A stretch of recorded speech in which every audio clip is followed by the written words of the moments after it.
Sa unang tapak pa lang nila sa Changi Airport, ramdam na agad ang lamig ng hangin at kakaibang amoy ng lungsod. Malalaking gusali, malilinis na kalsada, at mga taong nagmamadali, malayo sa tahimik na buhay sa probinsya.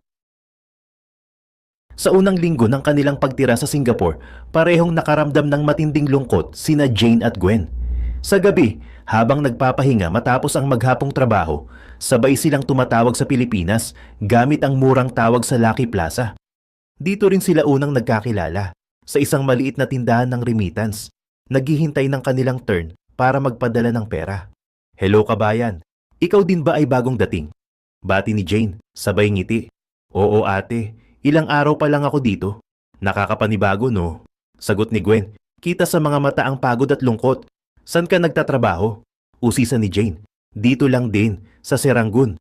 "Ikaw ba? Sa Orchard area ako." "Sana makasanayan